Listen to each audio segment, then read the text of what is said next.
Gold trusted gold buyers మీరు తాకట్టు పెట్టిన బంగారాన్ని విడిపించి ఈ రోజు ఉన్న మార్కెట్ ధరకు కొనబడను. నమస్కారం, వెల్కమ్ టు ఐ డ్రీమ్. ధర్మ మార్గం విత్ విజిత కార్యక్రమానికి స్వాగతం.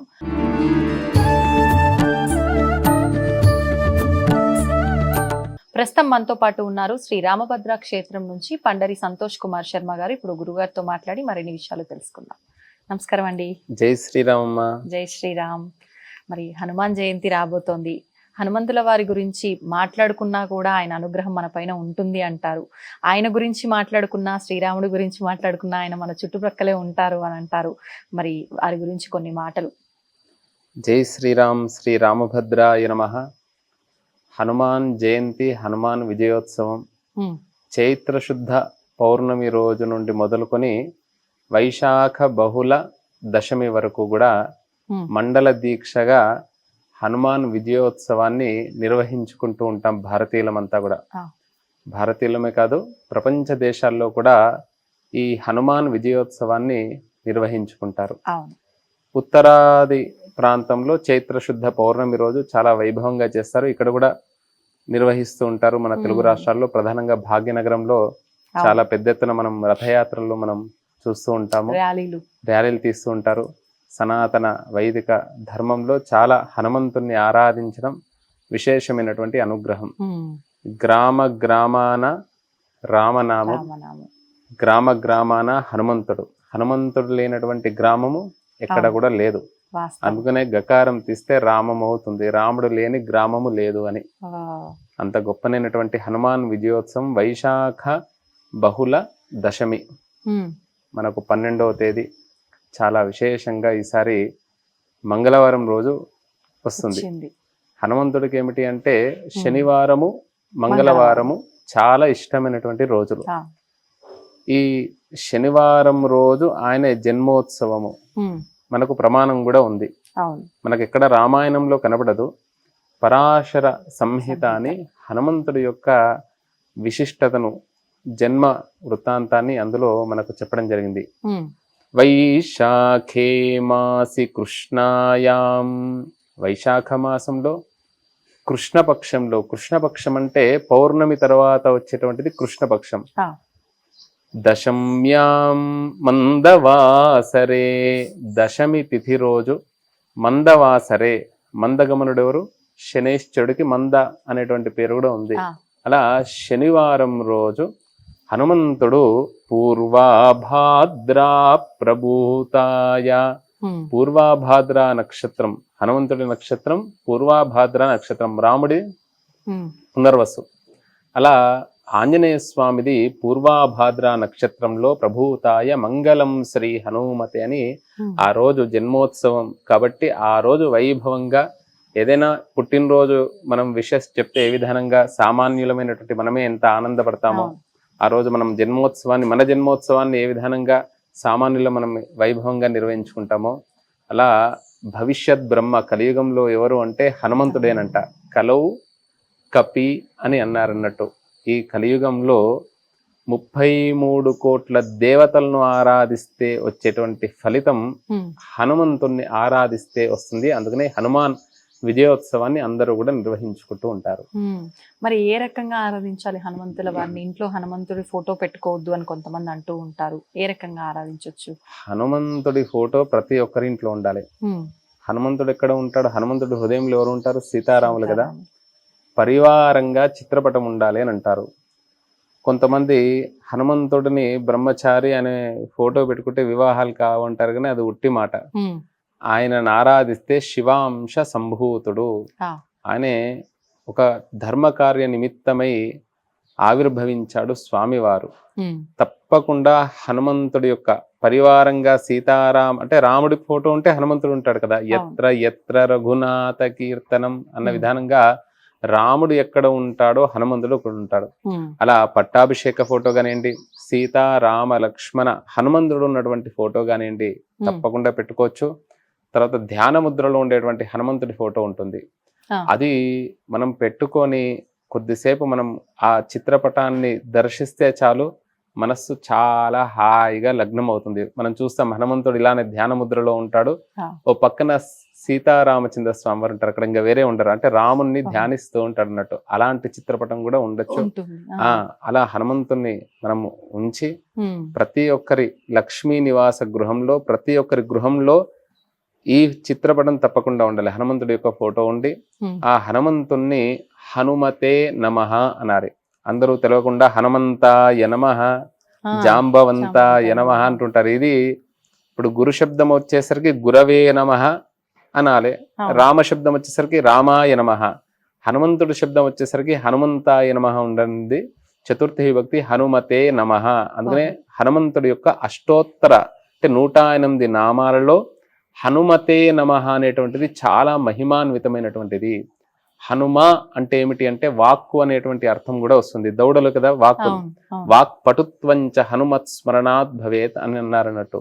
అలా హనుమంతుణ్ణి హనుమతే నమః అనేటువంటి నామాన్ని చేసుకుంటూ శక్తి ఉన్నటువంటి వారు 108 సార్లు హం హనుమతే నమః లేదు హనుమతే నమః అనేటువంటి నామాన్ని ధ్యానం చేస్తూ రోజు ఇలా చేయడం ద్వారా కూడా మనకు ప్రత్యక్షంగా చాలా మందికి కూడా ఆరోగ్యం కలిగిందండి.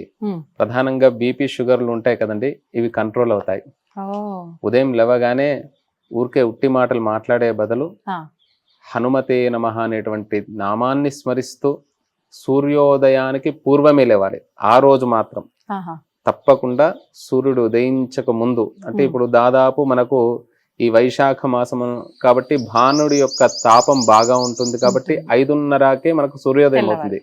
5:30 వరకు లేచి హనుమతే నమః, స్వామి నిన్ను ఆరాధించేటువంటి అనుగ్రహం కలిగించు అని అలా కరాగ్రే వసతే లక్ష్మి అని చేతులను చూసుకుని భూమికి నమస్కారం చేసి ఆ హనుమంతుణ్ణి ఆరాధించేటువంటి అనుగ్రహాన్ని కలిగించు స్వామి, సంవత్సరం వరకు కూడా నాకు మంచి ఆరోగ్యంగా శారీరక ఆరోగ్యం మానసిక ఆరోగ్యాన్ని కలిగించు స్వామి అని స్వామి వారిని ధ్యానం చేసి, ఈసారి విశేషం ఏమిటి అంటే మంగళవారం రావడం జరుగుతుంది కావున విశేషంగా అంగారక గ్రహ దోషాలు అంటే ఏంటంటే రక్త సంబంధమైనటువంటి దోషాలు కానివ్వండి, వ్యాధులు కానివ్వండి, తర్వాత వివాహం కానటువంటి వారు కానివ్వండి, సంతానము అంటే సంతానం ఉండి కూడా వారు ఒక మంచి మార్గంలో లేనటువంటి వారు చాలా మంది ఉంటారు.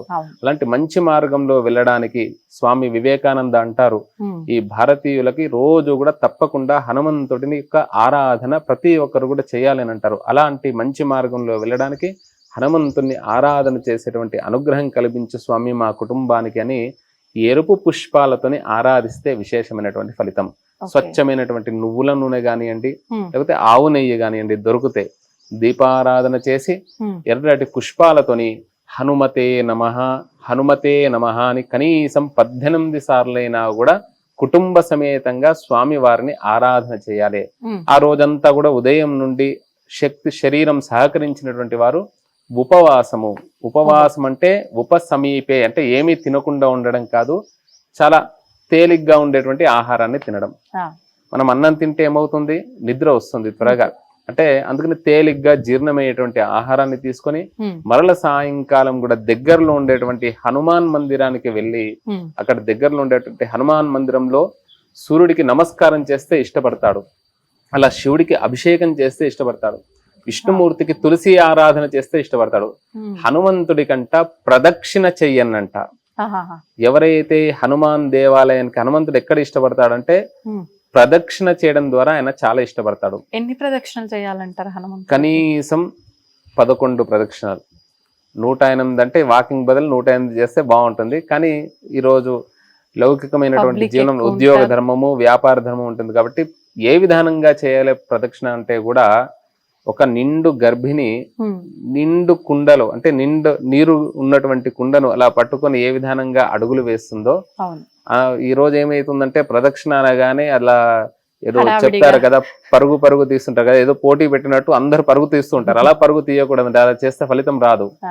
ఇలా శివుడికి కూడా ఏ విధానంగా నెమ్మదిగా ఆ శివుణ్ణి త్రిదళం త్రిగుణాకారం త్రినేత్రంచ త్రియాయుధం త్రిజన్మ పాప సంహారం ఏకబిల్వం శివార్పణం. హనుమంతుడు కూడా ఒక మంత్రం ఉంది, బుద్ధిర్బలం యశోధైర్యం నిర్భయత్వమరోగత అజాడ్యం వాక్పటుత్వం చ హనుమత్ స్మరణాత్ భవేత్. ఈ అష్ట సిద్ధులు కలుగుతాయంట ఆయన ప్రదక్షిణ చేసుకుంటూ ఈ మంత్రాన్ని చెప్పడం ద్వారా. లేదు, చిన్న మంత్రం ఉంది, అసాధ్య సాధక స్వామిన్. ఆయనను ఆరాధిస్తే సాధ్యమే, అన్ని సాధ్యమవుతాయంట. అసాధ్యం తవ కిం వద రామదూత కృపా సింధో మత్కార్యం సాధయ ప్రభో. మా కార్యాన్ని నెరవేర్చు స్వామి అని. లేదు మాకు ఈ శ్లోకాలు రావు, చిన్న మంత్రం శ్రీరామదూతాయ నమః శ్రీరామదూతాయ నమః అనుకుంటూ ఒక 11 ప్రదక్షిణలు చేసినటువంటి వారికి ఒక 40 రోజుల పాటు మండల దీక్షగా చేయాలంటారు. అందుకనే ఈ హనుమాన్ దీక్ష అనేటువంటిది మండలం. ఏదన్నా ఔషధం తీసుకుంటే కూడా ఏం చేస్తారు వైద్యులు, ఫస్ట్ 2 వీక్స్ రాసిస్తారు, మళ్ళీ వెళ్ళగానే మళ్ళీ ఇంకొక 2 వీక్స్ రాసిస్తారు. అలా 40 రోజులు కంటిన్యూగా చేస్తే ఏంటిదంటే తప్పకుండా శరీరానికి ఏ విధంగా ఫలిస్తుందో మనం చేసేటువంటి ఏ కార్యమైనా కూడా తప్పకుండా సఫలీకృతం అవుతుంది అని చెప్పారన్నట్టు. ఓపిక అవసరం ఖచ్చితంగా. ఏ పూజ చేసినా ఫలితం కోసం వేచి ఉండాలి. అంతే, ఓపిక మానవుడికి ఇప్పుడు అందరికీ ప్రధానంగా మానవుడికి ఉండవలసినటువంటి లక్షణమే ఓపికనంట, కానీ లేనిదే అది. అందుకనే మానవుడికి ఆభరణము, అందరూ ఆభరణాలు ఇవి అవి అని అంటుంటారు, కానీ మనకు మహనీయులు పెద్దలు చెప్పారు, నరస్య ఆభరణం రూపం. హనుమంతుని భగవంతుని ఆరాధిస్తే ఇలాంటి లక్షణాలు కలుగుతూ ఉంటాయంట. మానవుడికి ఒక మంచి రూపం ఆభరణం అంట. సరే, మంచి రూపం ఉన్నది, అతనితో మాట్లాడాలనిపిస్తుంది, మళ్ళీ రూపం ఉండగానే సరిపోతుందంటే లేదు లేదు, రూపస్య ఆభరణం గుణం. మంచి గుణం ఉండాలి అని అన్నారు అన్నట్టు. గుణం ఉండగానే సరిపోదండి, గుణస్య ఆభరణం జ్ఞానం. జ్ఞానం ఉండాలి అని అన్నారు. మళ్ళీ జ్ఞానం కూడా కాదండి, అతను చాలా గొప్ప స్కాలర్ అండి, అతను గొప్ప గొప్ప చదువులు చదివాడు, తను ఉన్నత పదవిలో ఉన్నాడు అంటే ఇది ఒప్పుకోదు శాస్త్రం. జ్ఞానస్య ఆభరణం క్షమా లక్షణం ఉండాలంటే. అందుకనే ఒకరు చాలా గొప్ప స్థాయి రావాలి, ఉన్నతమైనటువంటి స్థాయి రావాలంటే ఎంత ఓర్పు ఉండాలి అంటే, భూమికి ఎంత ఓర్పు ఉంటుందో, స్త్రీకి ఎంత ఓర్పు ఉంటుందో, మానవుడికి కూడా అంత ఓర్పు ఉండాలి అని చెప్పారన్నట్టు. అలా ఇవన్నీ మనం ఆచరిస్తూ ఉంటే ఏ పూజ చేసినా చెయ్యకపోయినా ఆయన నామస్మరణలో ఉన్నా కూడా అన్ని చక్కగా నెరవేరుతాయి. అంటే భగవంతుని ఆరాధించడం ద్వారా ఒక శాంతి కలుగుతుంది, ఒక ప్రశాంత చిత్తం మనకు లభిస్తుంది. ప్రధానంగా హనుమంతుని ఆరాధించడం ద్వారా ఆయనను చూస్తే చాలండి ఒక ఆనందం. అంటే బజరంగ్ బల్ అంటారు కదా, వజ్ర శరీరం కలిగినటువంటి స్వామి ఆయనే. నిజంగానే, అంటే హనుమంతుడికి సంబంధించిన పూజా విధానాలు, ఏ కార్యక్రమాలున్నా చిన్న పిల్లల దగ్గర నుంచి ప్రతి ఒక్కరూ చాలా ముందు అంటే వెళ్ళడానికి ఎక్కువ ఉత్సాహంగా ఉంటారు. మాటలు వచ్చినటువంటి వ్యక్తి కూడా హనుమంతుడిని చూడగానే ఒక పలుకుతాడు. హనుమంతుడి యొక్క జ్ఞాన గుణ సాగర జయ కపీశతిహు లోక ఉజాగర అంటూ మీకు వారికి ఏది వచ్చినా రాకున్నా కూడా ఈ హనుమంతుడి యొక్క నామం వస్తుంది. జై శ్రీరామ్ అంటారు చూడండి. చిన్న పిల్లవాడి దగ్గర నుండి జ్ఞాన వృద్ధుల వరకు కూడా హనుమంతుడిని రాముణ్ణి, అంటే రాముణ్ణి ఆరాధిస్తే హనుమంతుడిని ఆరాధించినట్టే, హనుమంతుడిని ఆరాధిస్తే రాముణ్ణి ఆరాధించి. సంతోషం అండి, ధన్యవాదాలు. జై శ్రీరామ్. జై శ్రీరామ్. తవ్వుతున్న శివలింగం సరే, దాన్ని అట్లా కప్పేసేయండి, చూపించదండి. Krishna is there. మూర్తి పూజ కాదు, సాక్షాత్ బ్రజేంద్ర నందన భగవాన్ ఉన్నారు మూర్తిలో. ఏమీ ఆశించకుండా ఆరాధించే వాళ్ళు కూడా ఉన్నారా ప్రభుజీ? నిజమైన భక్తి